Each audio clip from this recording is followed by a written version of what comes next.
জীৱনত যদি তুমি কিবা হ'ম বুলি ভাবিছা, দুটা শব্দ এই বয়সতেই নিজৰ ডিঙিত মালা গুঠি পিন্ধি লোৱা, মাত্ৰ দুটা শব্দ। এক, আত্মবিশ্বাস, আৰু দুই, ইচ্ছা শক্তি। আত্মবিশ্বাস আৰু ইচ্ছা শক্তিক আগুৱাই নিবৰ কাৰণে মানুহক প্ৰথমতে চাৰিটা শব্দৰ দৰকাৰ হয়। আমাৰ জ্ঞান আৰু বুদ্ধি উদয় হোৱাৰ দিন ধৰি আমি সেই চাৰিটা শব্দ লগত ল'ব পাৰিব লাগে। এক, কলৈ; দুই, কিয়; তিনি, ক'ৰ পৰা; আৰু চাৰি, কাৰ বাবে। ঋষিকেশদাই যিখিনি কথা ক'লে, পৃথিৱীৰ অন্যতম শ্ৰেষ্ঠ বিজ্ঞানীৰ 5 জনৰ ভিতৰত আমি আইনষ্টাইনক ধৰোঁ। তোমালোকে বহুতেই চাগে গম পোৱা আৰু বহুতেই গম নাপাবও পাৰা। সেই আইনষ্টাইন ছাত্ৰ অৱস্থাত কেনেকুৱা আছিল? সেই আইনষ্টাইনক 3 বছৰ বয়সলৈকে কথা কোৱা নাছিল। সেই আইনষ্টাইনে বদ মেজাজিৰ কাৰণেই ইখনৰ পিছত সিখনকৈ স্কুল সলাই ফুৰিছিল। আৰু সেই আইনষ্টাইনক শিক্ষকে কি বুলি কৈছিল? এই ল'ৰাটোৱে জীৱনত একো কাম কৰিব নোৱাৰে। জ্বলি আছে টমাছ আলভা এডিছন, বিজুলী বাতিৰ আৱিষ্কাৰক। এই টমাছ আলভা এডিছন ছাত্ৰ অৱস্থাত কেনেকুৱা আছিল? টমাছ আলভা এডিছন ইমানেই বেছি পঢ়াত গাধা আছিল, যাৰ কাৰণে মাকে স্কুলৰ পৰা লৈ যাবলগীয়া হৈছিল। আৰু মাকে কি বুলি কৈছিল ওচৰ চুবুৰীয়াক যেতিয়া সুধিছিল, আপোনাৰ ল'ৰাটো যে স্কুললৈ নোযোৱা হ'ল কিয়? কোন বাৰু মাকে ক'ব পাৰিব যে মোৰ ল'ৰাটো চৰম গাধা কাৰণে স্কুলৰ পৰা লৈ? আমাৰ APJ আব্দুল কালাম কোনখন ঘৰৰ পৰা আহিছিল? তেওঁ পঢ়া শুনাত কেনেকুৱা আছিল? খুব চোকা ল'ৰা আছিল নে? নাছিল, মধ্যমীয়া আছিল। মাছমৰীয়াৰ ল'ৰা আছিল, মাছমৰীয়াৰ ল'ৰা। উৎকট গেলা গৰমত যোৱা বছৰ যেতিয়া 15 দিন ধৰি বিচনাখনত পৰি থাকি গেলি দুৰ্গন্ধ হৈ জকা হৈ গৈছিল, তাৰপাছত তেওঁ বাতৰিৰ শিৰোনাম হৈছিল। তেওঁ পুতেক জীয়েকক মানুহ কৰাৰ কাৰণে শিৰোনাম হোৱা নাছিল। জীৱনত যদি তুমি কিবা হ'ম বুলি ভাবিছা, দুটা শব্দ এই বয়সতেই নিজৰ ডিঙিত মালা গুঠি পিন্ধি লোৱা, মাত্ৰ দুটা শব্দ। এক, আত্মবিশ্বাস, আৰু দুই, ইচ্ছা শক্তি। মই জীৱনত কৰিম বুলিছোঁ, কৰিমেই। মই ডক্তৰ হ'ম, মই ইঞ্জিনিয়াৰ হ'ম, মই মহাকাশ বিজ্ঞানী হ'ম, মই এজন ভাল সংগীতজ্ঞ হ'ম, মই এজন ভাল খেলুৱৈ হ'ম, মই ভাল এজন অভিনেতা হ'ম, মই এগৰাকী ভাল অভিনেত্ৰী হ'ম। মুঠতে মই হ'ম, কিবা হ'ম। মই এগৰাকী ভাল খেতিয়ক হ'ম, কৃষক হ'ম, মই এগৰাকী ভাল ব্যৱসায়ী হ'ম, মই এজন ভাল সাংবাদিক হ'ম, বছ। এই যে হ'ম বুলি নিজৰ মনৰ মাজত ভীষ্মৰ দৰে যেতিয়া তুমি প্ৰতিজ্ঞা কৰিবা, পৃথিৱী উলটি যাওক, কোনো দিন ক'তো তুমি হাৰ নামানিবা। যিমানেই ঘাত প্ৰতিঘাত নাহক কিয়, যিমানেই জীৱনৰ সেই পথটোত স্পীড ব্ৰেকাৰ নাহক কিয়, কোনো পধ্যেই তুমি তাৰ ওচৰত শীৰ্ণতা নকৰিবা। সদায় নিজৰ লক্ষ্যস্থানত উপনীত হ'বৰ কাৰণে মনোবল বৃদ্ধি কৰি তুমি আগুৱাই যাবা। আৰু তাৰ কাৰণে তোমাক বেলেগ একো নালাগে। এই যে মই ক'লোঁ দুটা শব্দ এই বয়সত ল'ব লাগিব।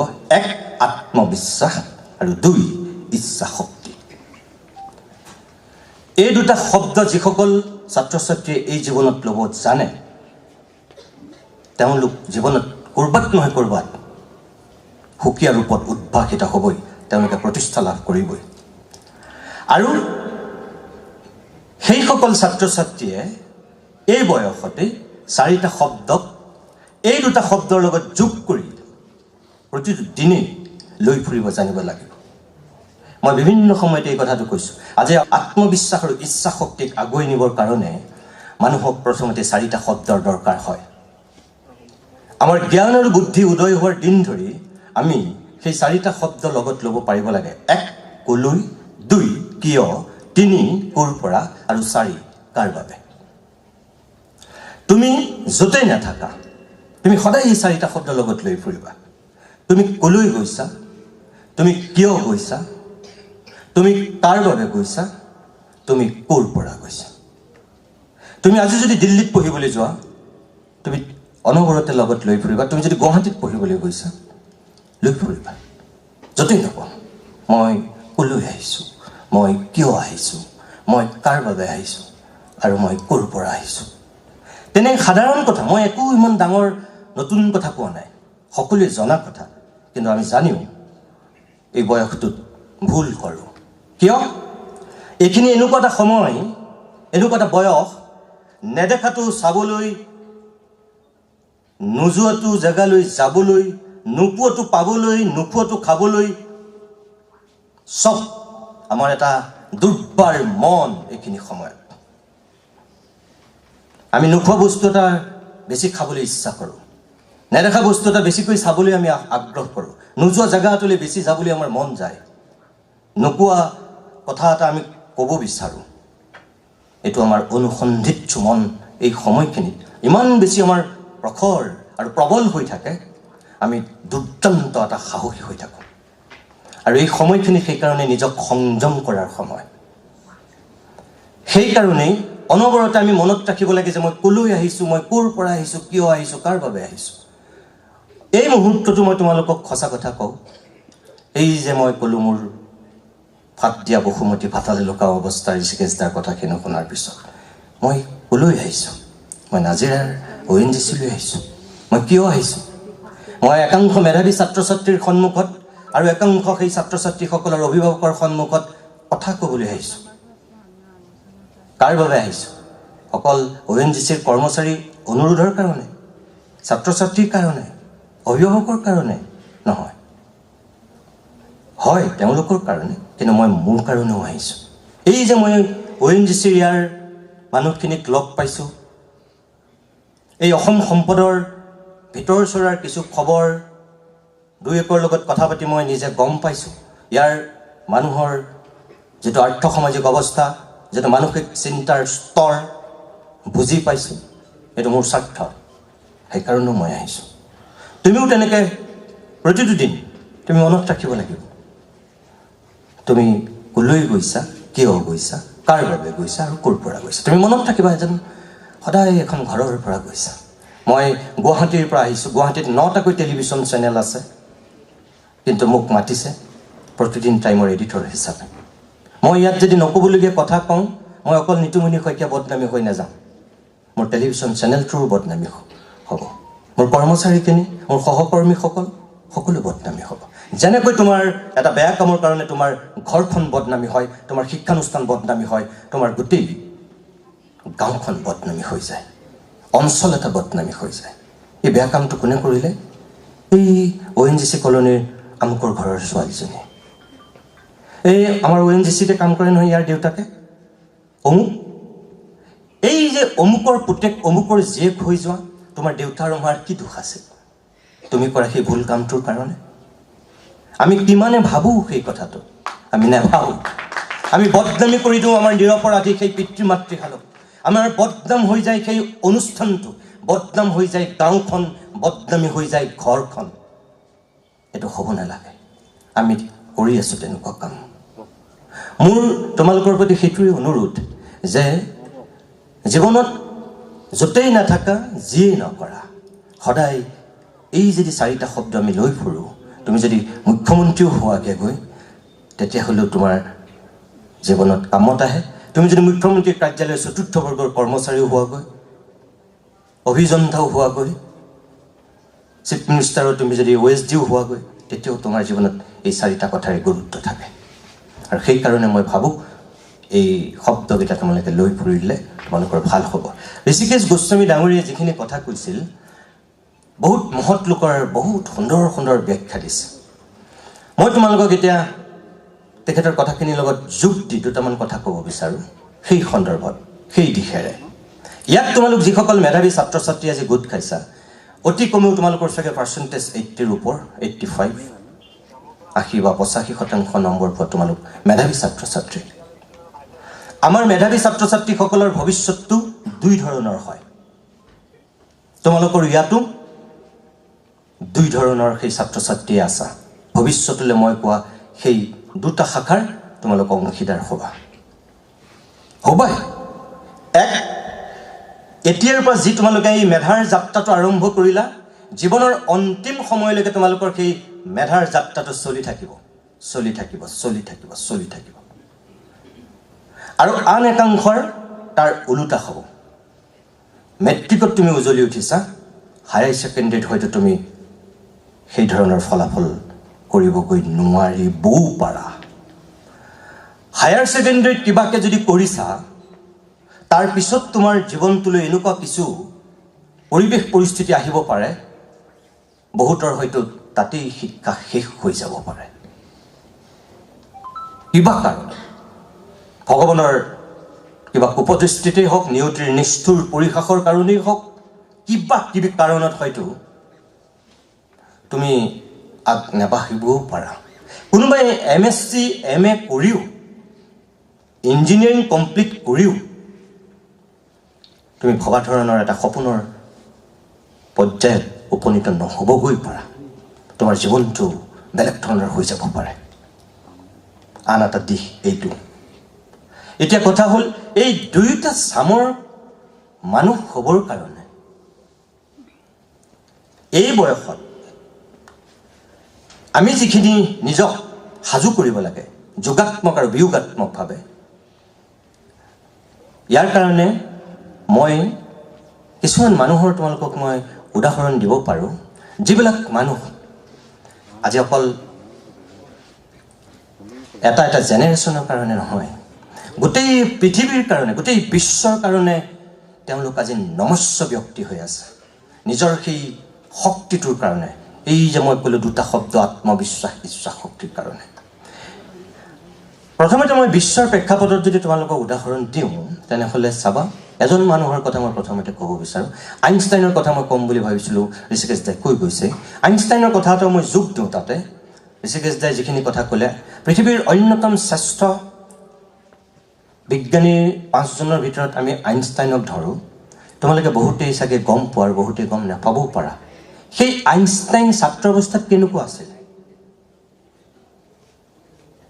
সেই আইনষ্টাইনক 3 বছৰ বয়সলৈকে কথা কোৱা নাছিল সেই আইনষ্টাইনে বট মেজাজিৰ কাৰণেই ইখনৰ পিছত সিখনকৈ স্কুল সলাই ফুৰিছিল আৰু সেই আইনষ্টাইনক শিক্ষকে কি বুলি কৈছিল এই ল'ৰাটোৱে জীৱনত একো কাম কৰিব নোৱাৰে স্বয়ং প্ৰধান শিক্ষকে কৈছিল কিন্তু তাৰপিছত বট মেজাজৰ কাৰণে স্কুল সলাই ফুৰা 3 বছৰ বয়সলৈকে একো কথা নোকোৱা আৰু বেলেগ ধৰণে তেওঁ কথা কোৱা বট মেজাজৰ সেই আইনষ্টাইনে পৰৱৰ্তী সময়ত পৃথিৱীৰ অন্যতম শ্ৰেষ্ঠ বিজ্ঞানী হৈছে এই যে বিজুলী বাতি জ্বলি আছে টমাছ আলভা এডিছন বিজুলী বাতিৰ আৱিষ্কাৰক এই টমাছ আলভা এডিছন ছাত্ৰ অৱস্থাত কেনেকুৱা আছিল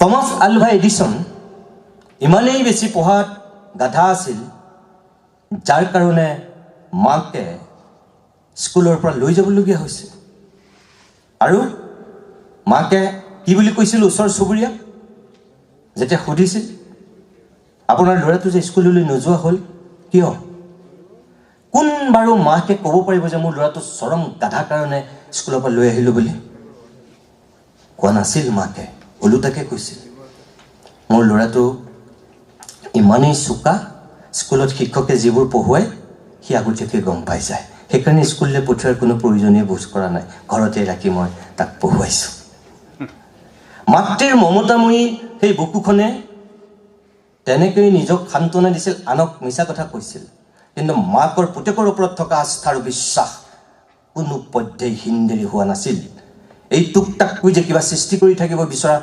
মগজটোৱে যে টমাছ আলভা এডিছনক অনবৰতে ৰুকি ৰুকি খাইছিল সেইকাৰণে তেওঁ তেতিয়াই বিজ্ঞানৰ সা সঁজুলি যেনেকৈ পাৰে গোটাই দিছিল আৰু এটা সময়ত মাকৰ সহযোগিতাত আটাইতকৈ গাধ বুলি ভবা ল'ৰাটোক স্কুলৰ পৰা উলিয়াই দিয়া সেই তেনেকুৱা পৰিৱেশ পৰিস্থিতিৰ মুখামুখি হোৱাৰ পিছতো টমাছ আলভা এডিছনে 1000 বস্তুৰ আৱিষ্কাৰ কৰিছিল তাৰ ভিতৰত অন্যতম আছিল এই বিজুলী বাতি পৃথিৱীৰ অন্যতম এজন শ্ৰেষ্ঠ বিজ্ঞানী নিউটন, এই যে আমি মধ্যাকৰ্ষণ শক্তিৰ আৱিষ্কাৰক, নিউটন কেনেকুৱা আছিল? নিউটনৰ চিন্তা শক্তি, নিউটনে নিজৰ চাকৰটোৰ পৰা বহুত কথা শিকিছিল। তাৰপিছত নিউটন আজি পৃথিৱীৰ অন্যতম শ্ৰেষ্ঠ এজন মেধাৱী ছাত্ৰ। ইয়াৰ ওলোটাকে যদি মই কওঁ, হাৰ্ভাৰ্ড বিশ্ববিদ্যালয় পৃথিৱীৰ অন্যতম শ্ৰেষ্ঠ বিশ্ববিদ্যালয়। হাৰ্ভাৰ্ডত তেওঁ নামভৰ্তি কৰাৰ অলপ দিনৰ পিছতেই আধাতেই তেওঁ শিক্ষা সাংকৰি ওলাই গুচি গ'ল। সকলোৱে হাঁহিছিল তেখেতক তেতিয়া।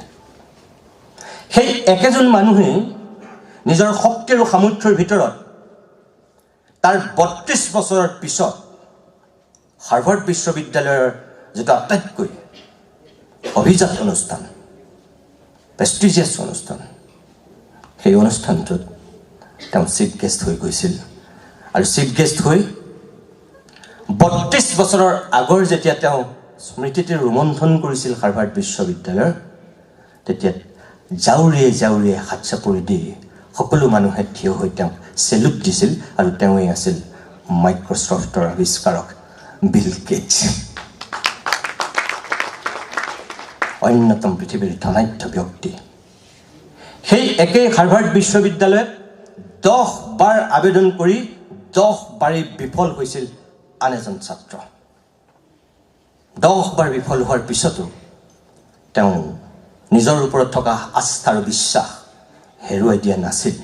আৰু আজি সেই মানুহজন আমাৰ চুবুৰীয়া চীনৰ আটাইতকৈ ধনাঢ্য ব্যক্তি, জ্যাক মা, এই Alibaba.com-ৰ অন্যতম তেওঁ প্ৰতিষ্ঠাপক অধ্যক্ষ। এজন মানুহ ইমানেই তেওঁ শৈশৱত পঢ়া শুনাত বেয়া আছিল, যাৰ কাৰণে তেওঁ স্কুল বাদ দি বাছৰ কণ্ডাক্টৰ হৈছিল। বাছৰ কণ্ডাক্টৰ হোৱাৰো তেওঁ এটা সময়ত যোগ্যতা হেৰুৱাইছিল মালিকৰ দৃষ্টিত, কাৰণ তেওঁ হিচাপ ভুল কৰিছিল। আৰু মালিকে গতিয়াই উলিয়াই দিছিল সেই বাছৰ কণ্ডাক্টৰ হোৱাৰো যোগ্য নহয় বুলি। কিন্তু সেই মানুহজনে পৰৱৰ্তী সময়ত নিজৰ প্ৰতিভাৰ বলত পৃথিৱীৰ অন্যতম এটা শক্তিশালী জাতি ইংৰাজ, সেই ব্ৰিটেইনৰ প্ৰধানমন্ত্ৰী হৈছিল। তেওঁৰ নামটো আছিল জন মেজৰ। যিজন মানুহে কণ্ডাক্টৰ হোৱাৰ যোগ্যতা নথকাৰ পিছত মালিকে চাকৰিৰ পৰা গতিয়াই উলিয়াই দিছিল, তেওঁ পৰৱৰ্তী সময়ত ব্ৰিটেইনৰ প্ৰধানমন্ত্ৰী হৈছে। আন এজন সেই ব্ৰিটেইনৰে প্ৰাক্তন প্ৰধানমন্ত্ৰী, তোমালোকে সকলোৱে জানা, আপোনালোক অভিভাৱকসকলে তেখেতৰ নাম জানে। দ্বিতীয় বিশ্বযুদ্ধৰ সময়ত গোটেই পৃথিৱীৰ এগৰাকী মহান নায়ক নেতা উইনষ্টন চাৰ্চিল। এই উইনষ্টন চাৰ্চিল ছাত্ৰ অৱস্থাত কেনেকুৱা আছিল? উইনষ্টন চাৰ্চিলৰ যিটো জীৱন পৰিক্ৰমা, যিসকলে তোমালোকে পঢ়িছা, অধ্যয়ন কৰিছা, চোৱা তোমালোকে কি আছিল আৰু কি পৰ্যায়ৰ পৰা গৈ উইনষ্টন চাৰ্চিল এই চাৰ্চিলজন হৈছিলগৈ।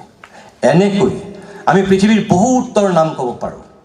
নেলছন মেণ্ডেলাৰ পৰা এই APJ আব্দুল কালামৰ কথা বাৰে বাৰে ঋষিকেশ গোস্বামী ডাঙৰীয়াই তোমালোকক কৈ গৈছে।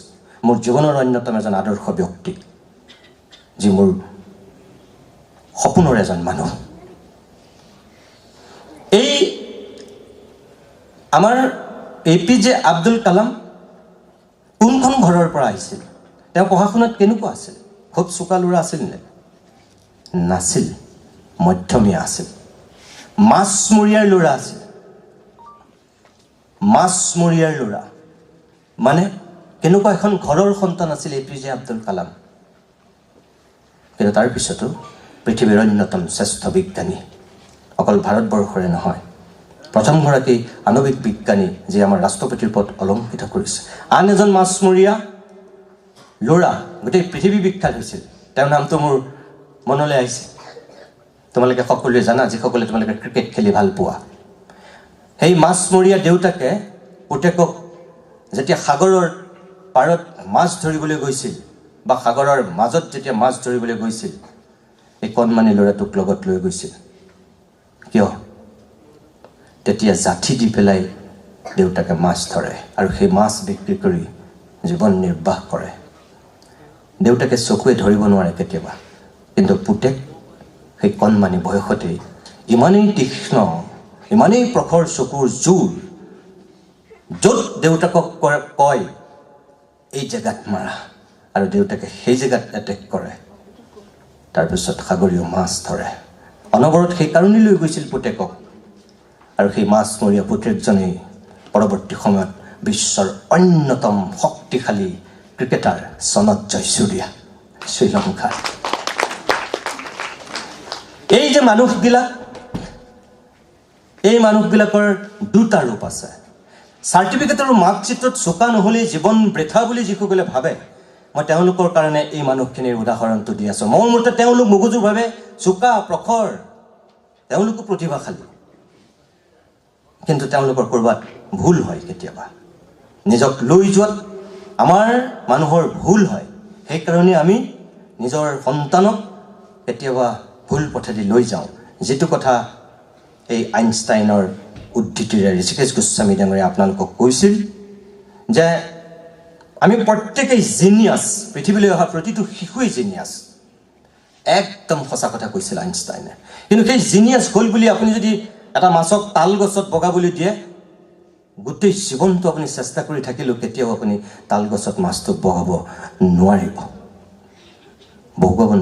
কেতিয়াও আমাৰ অভিভাৱকৰ দায়িত্বটো তাতেই আপোনাৰ ল'ৰাটোৱে কি বিচাৰিছে সি কি হ'ব বিচাৰিছে তাই কি হ'ব বিচাৰিছে আমি সেইটোত গুৰুত্ব দিয়াটো আমাৰ খুব দৰকাৰ আটাইতকৈ যদি আপুনি তাক বা তাইক ভালকৈ চিনি পায় কোনে চিনি পায় আপুনি আমি তাইৰ প্ৰতিভা অনুযায়ী আমি আগুৱাই দিব লাগে আমাৰ ভুল তাতেই মই অকল পাঠ্যপুথি কেন্দ্ৰিক সেই বৃত্তটোৰ ভিতৰতেই আবদ্ধ কৰি যিসকলে মুখস্থ কৰি অকল নম্বৰৰ নিগনি দৌৰত নমাই সেইসকল অভিভাৱকৰ কাৰণে মই কৈছোঁ যে আপুনি যদি সেইটো ভুল কৰিছে এই বয়সলৈকে তেনেহ'লে আপুনি নিজৰ চিন্তাটো তাৰ পৰা অলপ আঁতৰাওক আপোনাৰ বৃত্তটোৰ পৰিসৰ আপুনি বহলাওক ভুল সি বা তাই আপুনি বিচৰাৰ ধৰণে সেই মুখস্থ বিদ্যাৰ মাজত ৰাখি আপুনি প্ৰকৃত মানুহ কৰিব নোৱাৰিব নম্বৰ পোৱা মানুহহে হ'ব সি ভৱিষ্যতলৈ এই আধুনিক পৃথিৱীখনৰ এজন উপযুক্ত নাগৰিক হোৱাত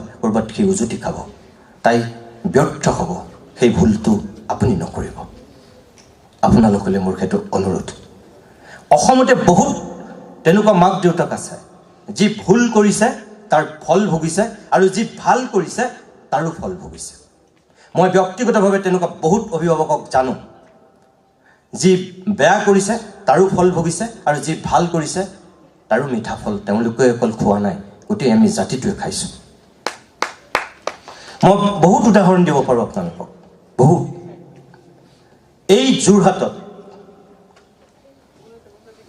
যোৱা বছৰ শেষৰ ফাললৈ এটা ঘটনা ঘটিছে মই প্ৰথম সেই উদাহৰণটো আপোনালোকক দিছোঁ এজন পুতেক বিদেশত থাকে আন এজন পুতেক বেংকক নে গেংটকত থাকে আৰু তেখেতৰ একমাত্ৰ জীয়েক উচ্চ শিক্ষিত ডক্টৰেট ডিগ্ৰীধাৰী কিন্তু তেওঁলোকৰ একমাত্ৰ মাতৃগৰাকী বাতৰিৰ শিৰোনামলৈ কেনেকৈ আহিছিল উৎকট গেলা গৰমত যোৱা বছৰ যেতিয়া 15 দিন ধৰি বিছনাখনত পৰি থাকি গেলি দুৰ্গন্ধ হৈ জকা হৈ গৈছিল তাৰ পাছত তেওঁ বাতৰিৰ শিৰোনাম হৈছিল তেওঁ পুতেক জীয়েকক মানুহ কৰাৰ কাৰণে শিৰোনাম হোৱা নাছিল হাতৰ বিচনীখনো এই বিছনাখনতেই তেনেকৈ তেওঁ হাতত থাকি গৈছিল এই যোৰহাটৰ দুৰ্ভগীয়া মহিলাজনীলৈ মনত পেলাওক আপোনালোকে তেওঁ কি কৰা নাছিল নিজৰ সন্তানৰ কাৰণে ঠিকেই হয়তো ডাঙৰ মানুহ কৰাৰ সপোন দেখিছিল ঠিকেই ডক্টৰ ঠিকেই ইঞ্জিনিয়াৰ ঠিকেই প্ৰফেচৰ বনোৱাৰ সপোন দেখিছিল আৰু সঁচাকৈ তেওঁ সেই সপোনৰ পিছত লৈ যাবলৈ সক্ষম হৈছিল নিজৰ সন্তানক কিন্তু তাৰপিছত মোৰ সেইসকল অভিভাৱকলৈ মোৰ অনুৰোধ, আপুনি নিজক যদি এই যে মই ক'লোঁ নম্বৰৰ নিগনি দৌৰত নমাই যদি আপুনি তেনেকুৱা মানুহ কৰে, তেতিয়াহ'লে মই নাভাবোঁ যে আপুনি প্ৰকৃত এজন মানুহ ঘৰত সৃষ্টি কৰি আছে বুলি। এই যোৰহাটৰ ভদ্ৰ মহিলাগৰাকীৰ অৱস্থা আপোনাৰ ঘৰখনত কাহানিও নহওক, কেতিয়াও আপুনি তেনেকুৱা দুৰ্ভোগ নুভোগক।